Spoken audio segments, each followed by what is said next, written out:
Hey guys, welcome to Boxing Squared for boxing news and views from around the internet. I really like how Derek Chisora is looking to maximise what surely is either the tail end of his prime, or maybe the tail end of his career, or possibly it's both. The move to sign with Matchroom promoter Eddie Hearn, in my view, it's the best play he could have made right now for his career, especially given his prospects, where he's been at since the Dillian Whyte fight. If you actually stand back and have a look at his body of work, and while he's fought tough competition, he's come off second best the majority of the time. And don't get me wrong, a couple of those decisions probably should have gone his way. But ultimately, he's 26-7. He's kind of a nearly man in the division. But the way he fights, his reputation and his popularity, certainly not in sync with someone who has a 26-7 record.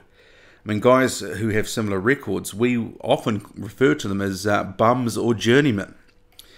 So I think some fans, would certainly argue he is a higher level journeyman, or at least a decent gatekeeper.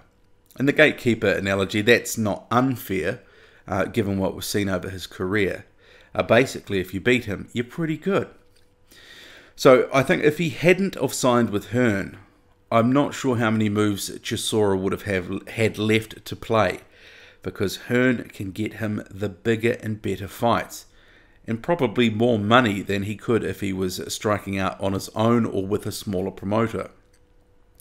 Already what we can see is we have the makings of a 3-fight strategy lined up. A tune-up fight against a nobody in the coming week, that's still TBC on that opponent.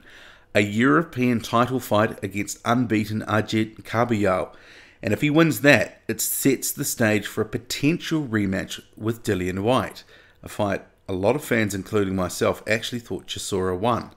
And Eddie Hearn, he has signalled he'd like to make that fight sometime early 2018.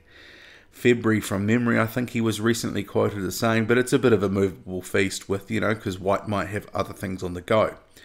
But in the Matchroom press release, Chisora also targeted a 4th fight for a world title. His exact quote was, "I'm going to punish that punk Dillian Whyte and move on to a shot at the world title." So the first fight, the tune-up fight, I think that's probably fair enough. He's actually been out of the ring since December last year. I checked BoxRec before, no opponent listed as yet, and nothing out from Matchroom, so clearly it's going to be no one of note. Just a warm body in there, get a couple of rounds in, get some work, blow away a little bit of ring rust.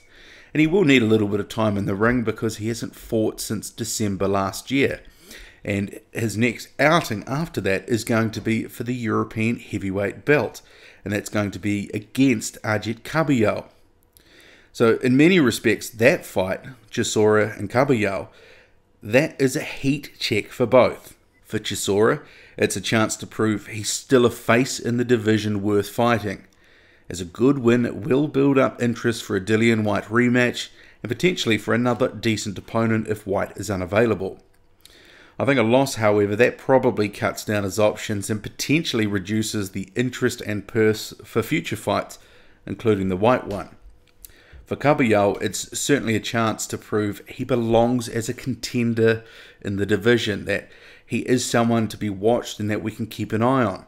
A win will see his stocks go way up. I mean, right now, he's not a massive name in the division. I mean, sure, he's got some profile in Europe, but elsewhere, he's got limited cut-through. I think a loss, that would be a bitter pill to swallow and certainly see his stock drop massively. He'd have to graft away again for a couple of years to build himself back up to get some of the bigger fights that I'm sure that he is after.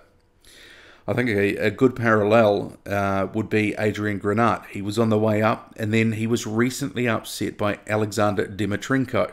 And most observers thought Granat would breeze through that fight. But instead, he was comprehensively KO'd in that first round of that fight. So it's certainly a dangerous fight for Kabayel. And similarly, there is also a lot on the line for Chisora. I'm not actually sure who I'd favour in that fight, but both guys are in with a shot.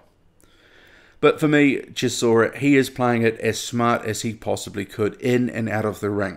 I do wish him luck, and just maybe he gets on a little roll here and makes a final run for a title. I mean, crazier things have happened. At least he's putting himself in the best possible position. Okay, that's it from me. Hit like, subscribe, drop a comment. What do you make of Derek Chisora at the Matchroom signing, the European heavyweight title shot, and potentially the fight with Dillian Whyte sometime next year? Maybe. Do you think he's making all the right moves here? Okay, I'm out.